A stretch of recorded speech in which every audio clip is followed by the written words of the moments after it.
Vénérable maître Yakim Yaramed, rebonsoir. Bonsoir, monsieur Eli. Nous allons poursuivre notre entretien qui devient de plus en plus intéressant. Par ailleurs, avec la suite, nous sommes toujours dans le jardin. C'est un jardin de fleurs, bon, au centre-ville, pour attirer les touristes. Ce jardin nous attire et nous retient. Dites-nous, vénérable maître, le jardin d'Éden, qu'est-ce qui a poussé les rédacteurs? Éden a-t-il une signification particulière? Bon, ce qu'il faut dire, c'est quoi? C'est que tous les mots viennent du hiéroglyphe qu'on appelle ça l'Ain Sof, l'absolu. Et quand on entre dans le sens des mots, on a leur véritable explication.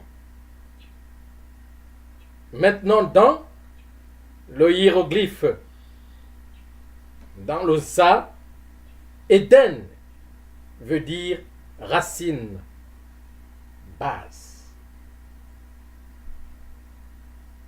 Bon, maintenant, je reviens maintenant pour vous reposer la même question. Quelle est la base de la vie? La base de la vie, sur notre plan, ici, à ma modeste connaissance, c'est le sexe. La base de la vie, c'est la fécondité. Et la fécondité, en toute chose, même sur le plan organique, est sexuelle. Je vous ai parlé de la première essence, de la première sexualité, c'est l'électricité dans l'eau. Et Éden veut dire quoi? Espace, le jardin où tu trouves sa racine, où tu trouves sa source, sa base.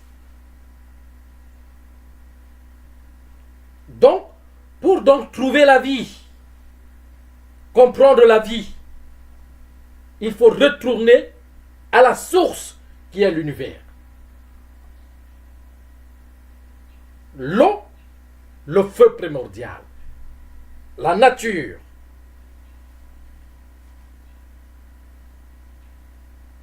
Je ne sais pas si vous me comprenez. Je pense que j'ai répondu à cette question. Nous allons poursuivre avec... nous sommes toujours dans le jardin, vénérable. On nous parle des arbres dans ce jardin. Parmi ces arbres, on parle de l'arbre de vie. On nous parle de l'arbre de la connaissance du bien et du mal, qui est d'ailleurs au centre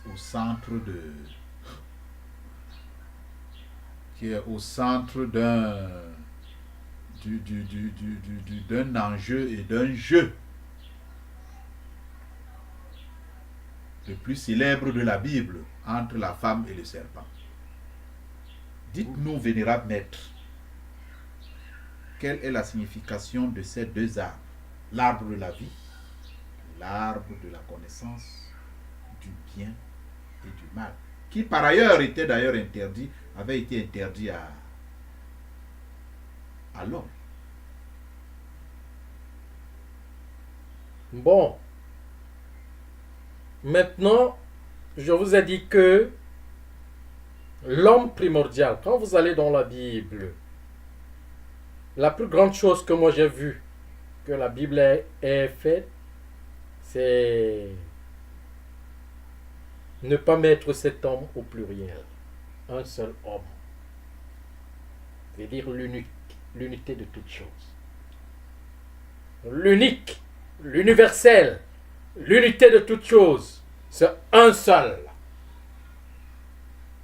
Pas deux, un seul. Qui est mâle et femelle. Je ne sais pas si vous me comprenez. Et au milieu de lui-même, il y a vie. C'est l'air qu'on appelle la vie. Au milieu de lui-même, au milieu du jardin. Ce n'est pas un milieu qui se trouve quelque part où on va... comment? On va poser des dimensions pour trouver le milieu, parler d'un point. Mais quand on parle déjà du jardin, veut dire la base, la racine. Et maintenant, dans cette base et racine, sort la vie, qui est l'air. Qu'est-ce qui est vie, monsieur Eli? Je ne sais pas si et seulement si vous voulez ramener ces choses dans la complication.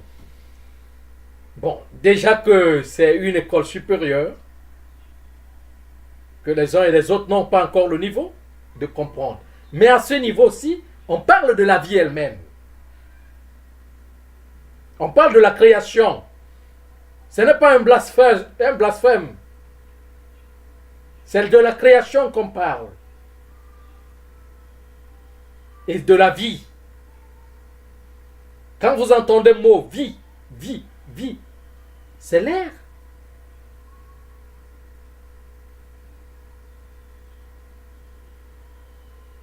Je ne sais pas si vous comprenez. Bon.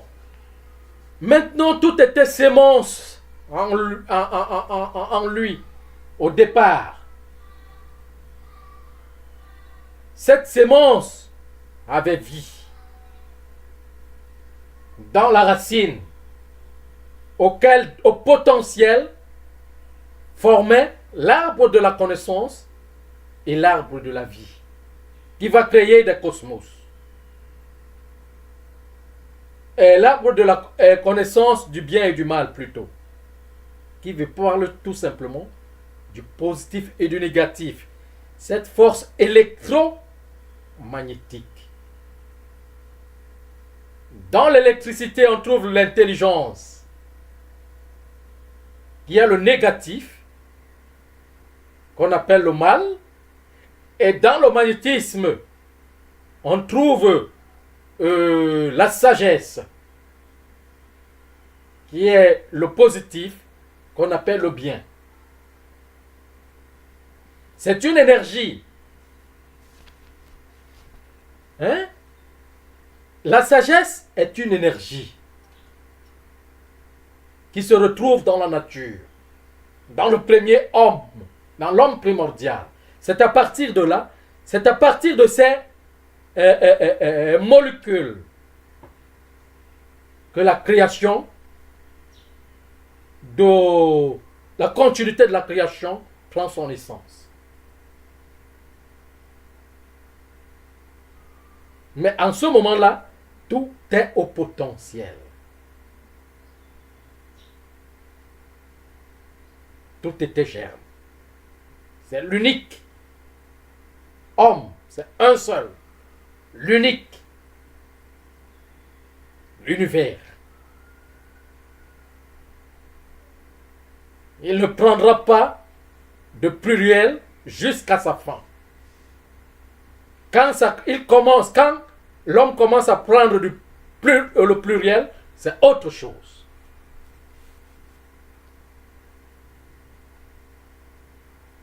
Ça veut dire qu'il a commencé maintenant notre processus de créer ses organes. Je ne sais pas si vous me comprenez. Non, on vous suit. Nous vous Voilà. suivons.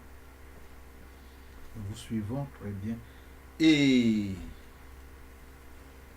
cette histoire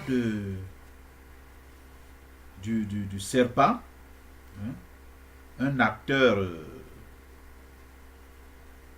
curieux qui vient parler à la femme et non à l'homme. Il vient parler à la femme qui va, bon, entre guillemets, puisque au fur et à mesure que nous vous suivons, nous sommes amenés à nettoyer notre langage et notre compréhension qui s'éclaircit au fur et à mesure. Donc, il y a des termes que nous reprendrons parce que jusqu'à ce moment, c'est ça que nous connaissions.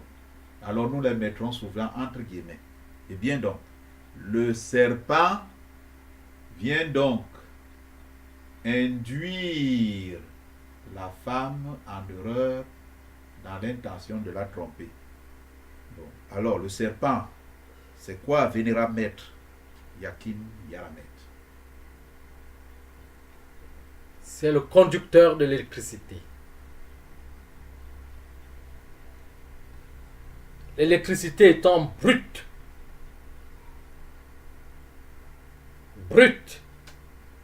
en sa première phase, est grossier. On n'y touche pas. Et le serpent représente le conducteur.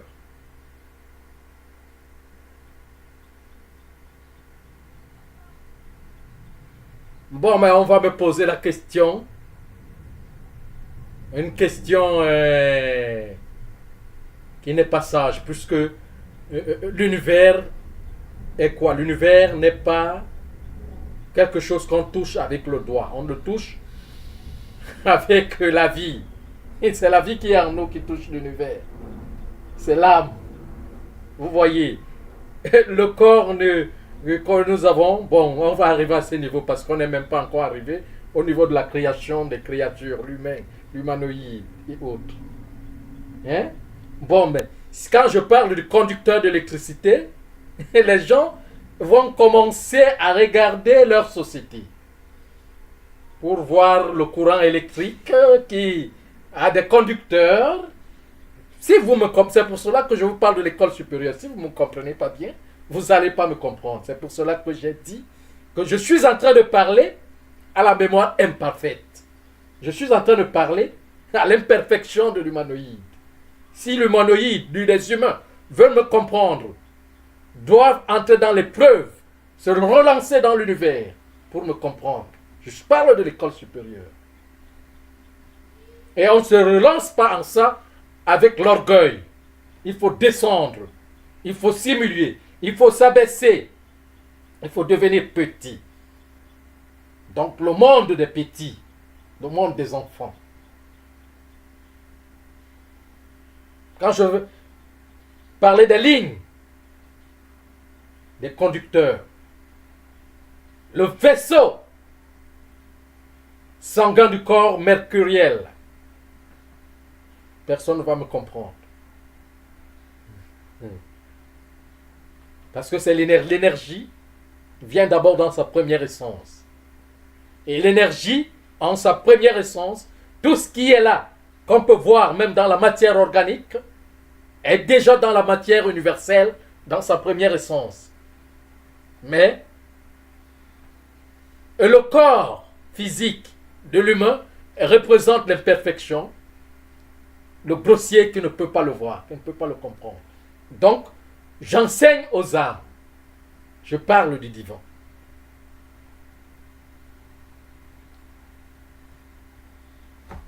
Donc, à ce niveau-là, comprenez tout simplement que c'est le conducteur électrique. Ça veut dire que le conducteur qui va conduire jusqu'au cœur, le centre, qu'on appelle la paume, le cœur de Dieu, le cœur de l'eau, le cœur de... oui, le cœur de Dieu, le cœur de l'eau. C'est ce cœur qui est la paume. La paume. Et pourquoi le serpent préfère passer par la femme? Parce que c'est... Mais c'est l'électricité, c'est le transformateur. C'est lui qui va transformer l'aspect grossier C'est lui qui va transformer l'imperfection pour que cette imperfection soit comprise dans la perfection. Doit aller dans la perfection. C'est à partir de ces sens supérieurs qu'on comprend. Je ne sais pas si vous comprenez ce que je suis en train de dire. Hein? Nous vous suivons, vénérable maître. Nous vous suivons parfaitement. Mais on va me demander que le cœur de l'eau se trouve, le cœur de Dieu se trouve où?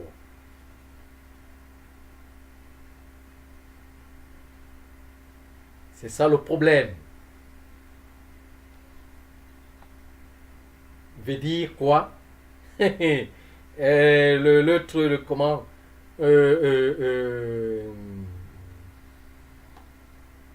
Les Bassa appellent souvent Ndip.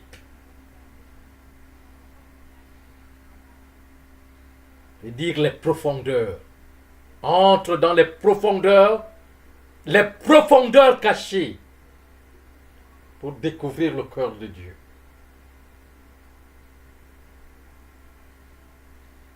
Bon, je vais juste vous déranger un peu, vénérable maître. Vous avez dit tout à l'heure que les Bassa appellent Ndip. Ndip Veut dire profondeur. Et les Anglais, loin là-bas en Occident, appellent aussi la profondeur deep. Ça, ce rapprochement linguistique est un peu curieux. Mais c'est parce que ça vient d'une ça. C'est remarquable. C'est remarquable. Ce n'était qu'une parenthèse, mais qui valait la peine. Ça vient de ça, même comme ça, à ça, dans plusieurs appellations. Mais ça, déjà. Hein? Même le mot Indi aussi veut dire profondeur. Aller, ça veut dire se plonger dans la source. On appelle Inde. Repartir à la source. Il faut plonger dans l'océan. Mais la planète voyage, non? La planète voyage dans l'univers. Dans sa circonférence. Mais il y a ce qu'on appelle les lignes.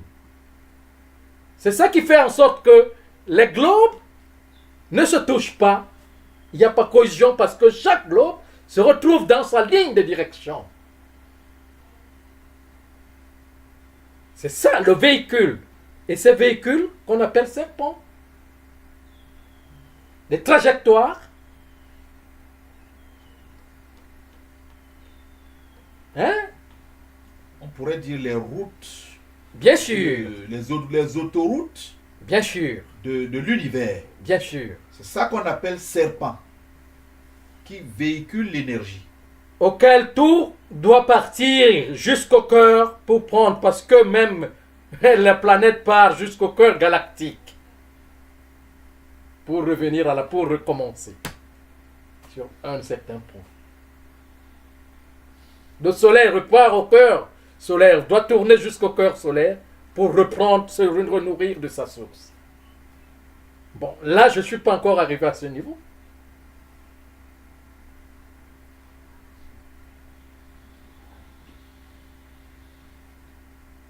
Vénérable maître, nous allons vous poser une dernière question dans le cadre de cette vidéo. Pourquoi par la suite l'homme unique, universel, prend le nom d'Adam et sa femme prend le nom d'Ève? Certainement que il y a une signification, une leçon derrière cette dénomination. Adam et Ève. Adam veut dire la sémence a connu sa maturité. Et en hiéroglyphe, veut dire Atam. Atam, et que les Bassins appellent aussi Itam, à un certain niveau. Quand la semence devient mature, ça doit commencer maintenant à créer les globes. Hein? Ça doit entrer dans la vie qu'on appelle Ève. Ève veut dire tout simplement que le canal de la vie. Et le canal de la vie, c'est quoi? C'est le vase encore de la femme. Monsieur Eli, la création, maintenant, dans la création des globes doit commencer.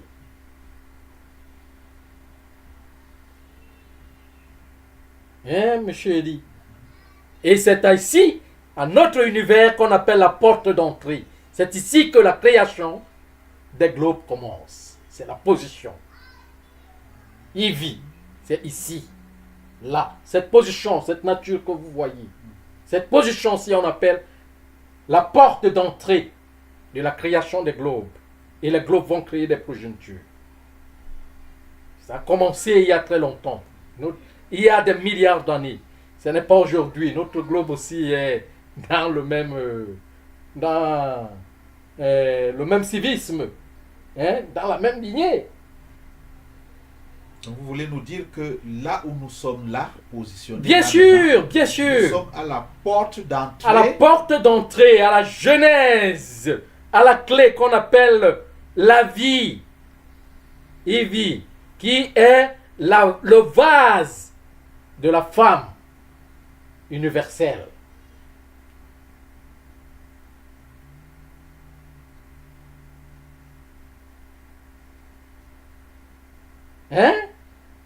C'est son vase, on appelle ça ici, dans cet univers-là où nous sommes, on appelle ça la matrice.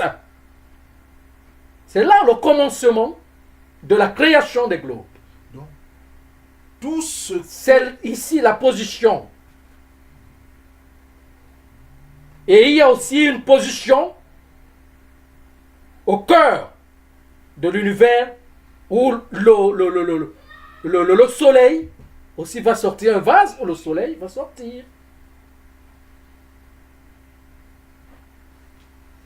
C'est un état, il faut comprendre. Quand on y voit donc, c'est en ce moment-là, quand on y va, on commence à parler des hommes dans le Noé. Ses enfants. Ces enfants, les 3 enfants, qui sont les 3 échelles des globes. Les 3 enfants de Noé sont les 3 échelles des globes. C'est quoi ces 3 échelles? Galaxie, système solaire et planète. C'est là où on appelle l'homme cosmique, mais ils sont des organes, ils sont nombreux, les hommes. Les globes. Les organes de l'univers. Et chaque organe crée sa progéniture. Et la progéniture, parce que les humains sont les créatures des globes. Et chaque globe crée l'humanité. Nous sommes à la position de la matrice, nous sommes la nouvelle création dans notre globe. C'est pour cela que ce n'est qu'un seul qui se trouve là à chaque un programme jusqu'à ce que la transformation de sa sémence se fait et puis remonte par l'essence glorieuse. Bon, Vénérable maître, ça voudrait dire que vous êtes en train de nous révéler que dans tout l'univers, avec les milliards de galaxies, de systèmes solaires et tout, nous là, nous sommes les bébés, les nouveaux-nés. Mais bien sûr, la nouvelle création, la création déterminative en ce moment. Si des humanités sont passées ici, ont été comme nous. Il y a des milliards d'années, des millions d'années, des centaines de millénaires d'années, des dizaines de millénaires d'années. C'est notre tour. On est venu dans la non-manifestation pour et aller aussi devenir comme les autres, pour aller dans l'éternité. On commence par là. Quand vous voyez ce corps, c'est le commencement. On appelle ça le plus petit corps de tous les corps de l'univers. Et ce plus petit corps, on appelle le plus grossier. Le plus, ça veut dire que l'imperfection des âmes, le commencement, l'immaturité. Donc, ne pensez pas que quand on parle d'homme, homme dans la Bible, c'est de vous qu'on parle. C'est une sagesse, une intelligence dans l'imperfection qui vous fait penser à cela. Quand vous allez grandir, vous allez comprendre ce que je suis en train de vous dire.